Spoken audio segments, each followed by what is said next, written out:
എല്ലാവർക്കും സ്വാഗതം. എൻ്റെ പേര് മോഹന സുരേഷ്. ശ്രീനാരായണ ഗുരു ഓപ്പൺ യൂണിവേഴ്സിറ്റിയുടെ BA മലയാളം കോഴ്സിൻ്റെ ഫസ്റ്റ് സെമസ്റ്റർ എൻവയോൺമെൻ്റൽ സ്റ്റഡീസിൻ്റെ ഫസ്റ്റ് ബ്ലോക്കിലെ 3rd യൂണിറ്റാണ് ഞാനിവിടെ പറയാൻ പോകുന്നത്. ഫോറസ്റ്റ് റിസോഴ്സസ് അഥവാ വനവിഭവങ്ങൾ. ഫോറസ്റ്റ് ഒരു ഇമ്പോർട്ടൻ്റ് ആയിട്ടുള്ള റിന്യൂവബിൾ റിസോഴ്സാണ്. The forest varies in composition and diversity and can contribute economic development. അതായത് വനങ്ങളെന്ന് പറയുന്നത് സാമ്പത്തിക വികസനത്തിന് വളരെ ഒരു രാജ്യത്ത് ഉപയോഗപ്രദമായ ഒരു പ്രധാന റിന്യൂവബിൾ റിസോഴ്സാണ്. കാലാവസ്ഥ, സ്പീഷ്യസ് ഘടന, ഭൂപ്രകൃതി തുടങ്ങിയ ഘടകങ്ങളെ അടിസ്ഥാനമാക്കി വനങ്ങളെ 16 പ്രധാന വിഭാഗങ്ങളായും 221 ഉപവിഭാഗങ്ങളായും തരംതിരിച്ചിട്ടുണ്ട്. ഇവയെ ട്രോപ്പിക്കൽ മുതൽ ആൽഫൈൻ വരെയുള്ള 6 പ്രധാന വിഭാഗങ്ങളായി തിരിച്ചിട്ടുണ്ട്. താപനില, ഈർപ്പം എന്നിവയുടെ അടിസ്ഥാനത്തിൽ വനഗ്രൂപ്പുകളെ ഉപഗ്രൂപ്പുകളായും തിരിച്ചിട്ടുണ്ട്. മേജർ ടൈപ്സ് എന്ന് പറയുന്നത് 1 മോയിസ്റ്റ് ട്രോപ്പിക്കൽ ഫോറസ്റ്റ്. അതിന് തന്നെ 4 ഉപവിഭാഗങ്ങളുണ്ട്. Tropical wet evergreen forest, tropical semi evergreen forest, tropical moist deciduous forest, littoral and swamp forest. രണ്ടാമത്തത് ഡ്രൈ ടോപ്പിക്കൽ ഫോറസ്റ്റ്. അത് 3 ഉപവിഭാഗങ്ങളുണ്ട്. Tropical dry deciduous forest, tropical thorn forest, tropical dry evergreen forest. മൂന്നാമത്തേത് montane sub tropical forest. അതിന് 3 ഉപവിഭാഗങ്ങളുണ്ട്. Sub tropical broad leaved hill forest, sub tropical pine forest, sub tropical dry evergreen forest. നാലാമത്തത് montane temperate forest ആണ്. അതിന് 3 ഉപവിഭാഗങ്ങളാണ്. മൊണ്ടൈൻ wet temperate forest, Himalayan moist temperate forest, Himalayan dry temperate forest. അഞ്ചാമത്തത് sub alpine forest. അതിന് ഉപവിഭാഗം ഇല്ല. അടുത്ത് 6ാമത്തത് ആൽഫൈൻ ഫോറസ്റ്റ്. അത് 2 ഉപവിഭാഗങ്ങളുണ്ട്. മോയിസ്റ്റ് ആൽഫൈൻ സ്ക്രബും ഡ്രൈ ആൽഫൈൻ സ്കബും. ഇന്ന് വനങ്ങൾ ഭീഷണി നേരിട്ടുകൊണ്ടിരിക്കുകയാണ്. ഭൂമിയുടെ ശ്വാസകോശം എന്ന് വിളിക്കപ്പെടുന്ന വനങ്ങൾ പാരിസ്ഥിതിക സന്തുലിതാവസ്ഥ പാലിക്കുന്നതിലും ജൈവ വൈവിധ്യം നിലനിർത്തുന്നതിലും നിരവധി ആവാസ വ്യവസ്ഥ സേവനങ്ങൾ നൽകുന്നതിലും സുപ്രധാന പങ്കുവഹിക്കുന്നുണ്ട്. വനങ്ങളുടെ പ്രധാന ഭീഷണി എന്ന് പറയുന്നത് ഇന്ന് വനനശീകരണമാണ്. മരം മുറിക്കൽ, കൃഷി വ്യാപനം, നഗരവൽക്കരണം തുടങ്ങിയ മനുഷ്യപ്രവർത്തനങ്ങൾ ആഗോളതലത്തിൽ വ്യാപകമായ വനനശീകരണത്തിന് കാരണമാകുന്നു. വനങ്ങളുടെ നഷ്ടം അന്തരീക്ഷത്തിലെ ഹരിതഗൃഹ വാതകങ്ങളുടെ സാന്ദ്രത വർദ്ധിപ്പിക്കുന്നു. അതുകൊണ്ട് തന്നെ ഗ്ലോബൽ വാർമിംഗ് കൂടുന്നു.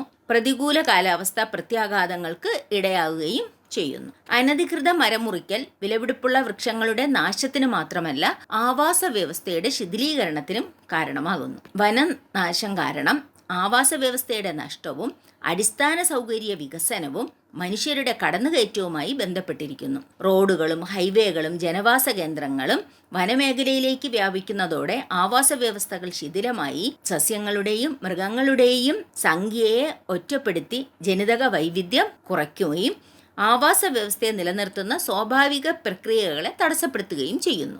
കാലാവസ്ഥാ വ്യതിയാനവും മനുഷ്യരുടെ പ്രവർത്തനങ്ങളും മൂലം ഉയരുന്ന ഊഷ്മാവ്, നീണ്ടുനിൽക്കുന്ന വരൾച്ച, മനുഷ്യപ്രേരിത ജ്വലനങ്ങൾ, കാട്ടുതീ എന്നിവ വനത്തിനെ നശിപ്പിക്കുക മാത്രമല്ല വായുമലിനീകരണത്തിനും ജൈവ വൈവിധ്യത്തിൻ്റെ നഷ്ടത്തിനും മണ്ണൊലിപ്പിനും കാരണമാകുന്നുണ്ട്. തദ്ദേശീയമല്ലാത്ത സസ്യങ്ങൾ, മൃഗങ്ങൾ അല്ലെങ്കിൽ രോഗകാരികൾ എന്നിവരുടെ വരവോടെ തദ്ദേശീയ ജീവിവർഗങ്ങളെ തകർച്ചയിലേക്ക് നയിക്കുന്നു. മനുഷ്യന്റെ പ്രവർത്തനങ്ങളും വനങ്ങളിലെ മണ്ണിന്റെ നശീകരണത്തിന് കാരണമാകുന്നുണ്ട്. സുസ്ഥിരമല്ലാത്ത മരം മുറിക്കൽ രീതികൾ, കാർഷിക പ്രവർത്തനങ്ങൾ, തെറ്റായ മാലിന്യ നിർമ്മാർജ്ജനം എന്നിവ മണ്ണൊലിപ്പിനും പോഷകങ്ങളുടെ കുറവിനും മണ്ണിന്റെ ഫലഭൂയിഷ്ഠത കുറയ്ക്കുന്നതിനും ഇടയാക്കുന്നുണ്ട്. ഇത് മരങ്ങളുടെ ആരോഗ്യത്തെയും വനപരിസ്ഥിതി വ്യവസ്ഥകളുടെ മൊത്തത്തിലുള്ള പ്രതിരോധത്തെയും ബാധിക്കുന്ന ഒന്നാണ്. കാലാവസ്ഥാ വ്യതിയാനത്തിൻ്റെ വർദ്ധിച്ചുവരുന്ന ആഘാതം വനങ്ങൾക്ക് പരോക്ഷമായും വ്യാപകവുമായ ഭീഷണി ഉയർത്തുന്നുണ്ട്. താപനിലയിലെയും മഴയുടെ രീതികളിലെയും മാറ്റങ്ങളും തീവ്ര കാലാവസ്ഥാ സംഭവങ്ങളുടെ വർദ്ധിച്ചു വരുന്ന ആവൃത്തിയും വന ആവാസ വ്യവസ്ഥയുടെ സന്തുലിതാവസ്ഥയെ തടസ്സപ്പെടുത്തുന്നു. അതിവേഗം മാറിക്കൊണ്ടിരിക്കുന്ന സാഹചര്യങ്ങളുമായി പൊരുത്തപ്പെടാൻ സാധിക്കാത്തതിനാൽ സസ്യജാലങ്ങളുടെ വ്യതിയാനത്തിനും ജൈവ വൈവിധ്യത്തിന്റെ നഷ്ടത്തിനും ഇടയാക്കുന്നുണ്ട്. വിവിധതരം ജീവിവർഗങ്ങൾ, അവയുടെ ആവാസ വ്യവസ്ഥകൾ, അതുപോലെ കാലാവസ്ഥയുടെ ഘടകങ്ങൾ എന്നിവ സംരക്ഷിച്ചുകൊണ്ട് ഭാവി തലമുറകൾക്കായി പ്രകൃതി വിഭവങ്ങൾ സംരക്ഷിക്കുകയാണ് നമ്മുടെ ലക്ഷ്യം. ഈ ലക്ഷ്യം കൈവരിക്കുന്നതിന് ഇന്ത്യയിലും ലോകത്തിൻ്റെ മറ്റു ഭാഗങ്ങളിലും നിരവധി സംരക്ഷണ നടപടികൾ നടപ്പിലാക്കുന്നുണ്ട്. വനവൽക്കരണം. മുമ്പ് ഉപയോഗിക്കാത്ത സ്ഥലത്ത് പുതിയ വനം സൃഷ്ടിക്കുന്നതാണ് വനവൽക്കരണം എന്നതുകൊണ്ട് ഉദ്ദേശിക്കുന്നത്. വനപ്രദേശങ്ങൾ വർദ്ധിപ്പിക്കുന്നതിനും വനനശീകരണത്തെ ചെറുക്കുന്നതിനും കൃഷിക്കായി വനങ്ങൾ കത്തിക്കുന്നതിൻ്റെ പ്രതികൂല പ്രത്യാഘാതങ്ങൾ ഇല്ലാതാക്കാനും വനവൽക്കരണം ആവശ്യമാണ്. വനവൽക്കരണം 2 തരത്തിലുണ്ട്: സാമൂഹ്യ വനവൽക്കരണവും കാർഷിക വനവൽക്കരണവും. സാമൂഹ്യ വനവൽക്കരണം എന്നത് പരമ്പരാഗത വനങ്ങൾക്ക് പുറത്തുള്ള വനവൽക്കരണമാണ് സോഷ്യൽ ഫോറസ്ട്രി. വനപ്രദേശം വർദ്ധിപ്പിക്കാനും പ്രാദേശിക സമൂഹങ്ങൾക്ക് ഒന്നിലധികം ഉൽപ്പന്നങ്ങൾ നൽകാനും ലക്ഷ്യമിടുന്ന സർക്കാർ അധിഷ്ഠിത പരിപാടിയാണ് സോഷ്യൽ ഫോറസ്ട്രി. റോഡരികുകളിലും പൊതുസമൂഹത്തിന്റെ ഭൂമിയിലും തരിശുഭൂമിയിലും മരങ്ങൾ നടുന്നതുപോലുള്ള പ്രവർത്തനങ്ങൾ ഇതിൽ ഉൾപ്പെടുന്നുണ്ട്. ഇതിൻ്റെ പ്രയോജനങ്ങൾ ഇന്ധനം, കാലിത്തീറ്റ, തടി, വന ഉൽപ്പന്നങ്ങളിൽ നിന്നുള്ള വരുമാനം, നശിച്ച നിലങ്ങൾ നികത്തൽ, കാർഷിക വയലുകളുടെ സംരക്ഷണം, മരുഭൂകരണം തടയൽ എന്നിവ ഉൾപ്പെടുന്നുണ്ട്.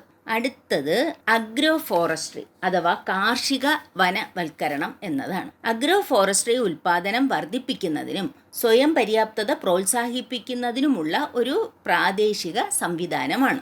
ഉൽപാദനവും നേട്ടങ്ങളും വർദ്ധിപ്പിക്കുന്നതിനായി ഒരേ സ്ഥലത്ത് മരങ്ങൾ, വിളകൾ അല്ലെങ്കിൽ കന്നുകാലികൾ എന്നിവയുടെ പരിപാലനവും സംയോജനവും അഗ്രോ ഫോറസ്ട്രിയിൽ ഉൾപ്പെടുന്നു. ഇത് കൃഷിയും വനവൽക്കരണവും സംയോജിപ്പിക്കുകയും വിവിധ സസ്യജാലങ്ങൾ തമ്മിലുള്ള ആശയവിനിമയം പ്രോത്സാഹിപ്പിക്കുകയും ചെയ്യുന്നു. ഇത് ഉയർന്ന വിളവ് നൽകുന്നതാണ്. പ്രവർത്തന ചെലവ് കുറവുമാണ്. മണ്ണിന്റെ ഫലഭൂയിഷ്ഠത നിലനിർത്തുക, ഒഴുക്കും മണ്ണൊലിപ്പും നിയന്ത്രിക്കുക, പോഷക സൈക്ലിംഗ് പ്രോത്സാഹിപ്പിക്കുക, വരുമാന വൈവിധ്യവൽക്കരണത്തിന് സഹായിക്കുക എന്നിവയാണ് ഇതിന്റെ പ്രയോജനം. പുനർനിർമ്മാണം എന്നത് ഒരു വനം നശിച്ച സ്ഥലത്ത് തന്നെ വീണ്ടും മരങ്ങൾ നട്ടുപിടിപ്പിക്കുന്നതിനെയാണ് പുനർനിർമ്മാണം അല്ലെങ്കിൽ റീഫോറസ്റ്റേഷൻ എന്ന് പറയുന്നത്. ആസൂത്രണം, മാനേജ്മെന്റ്, ആനുകൂല്യങ്ങൾ പങ്കിടൽ എന്നിവയിൽ എല്ലാ പങ്കാളികളെയും ഉൾപ്പെടുത്തുന്നതിന് പങ്കാളിത്ത വനപരിപാലനവും അവകാശങ്ങളും പ്രോത്സാഹിപ്പിക്കണം. ജൈവ വൈവിധ്യം, മണ്ണൊലിപ്പ് തടയൽ, വെള്ളപ്പൊക്ക നിയന്ത്രണം, ജലസുരക്ഷ, മണ്ണ് സംരക്ഷണം, ഉൽപാദനം എന്നിവ നിലനിർത്തുന്നതിന് വനവൽക്കരണം അത്യന്താപേക്ഷിതമാണ്. വനനശീകരണം മൂലം സമീപകാലത്ത് വനങ്ങൾ വെട്ടിത്തെളിച്ച പ്രദേശങ്ങളിൽ വനമേഖലയാക്കി അതിനെ വനങ്ങൾ അടങ്ങിയിട്ടില്ലാത്ത ഭൂമിയിൽ പുതിയ വനങ്ങൾ നട്ടുപിടിപ്പിക്കാനും നാം ശ്രദ്ധിക്കേണ്ടതുണ്ട്. അങ്ങനെ നാം മരങ്ങളിലൂടെ, വൃക്ഷങ്ങൾ നട്ടു വളർത്തുന്നതിലൂടെ മാത്രമേ നമുക്ക് ഭൂമിയുടെ സന്തുലിതാവസ്ഥ നിലനിർത്താനും ഈ ഗ്ലോബൽ വാർമിങ്ങിനെ തടഞ്ഞ് നമ്മുടെ ഭൂമിയെ പഴയതുപോലെ കാർബൺ സിങ്കുകളായി പ്രവർത്തിക്കാനുള്ള വനങ്ങളുടെ മേഖല കൂട്ടേണ്ടതിൻ്റെ ആവശ്യം വളരെ അത്യന്താപേക്ഷിതമാണ്. ഈ വീഡിയോ ഇഷ്ടപ്പെട്ടെങ്കിൽ ലൈക്ക് ചെയ്യുക, സബ്സ്ക്രൈബ് ചെയ്യുക, മാക്സിമം ഷെയർ ചെയ്യുക. നന്ദി, നമസ്കാരം.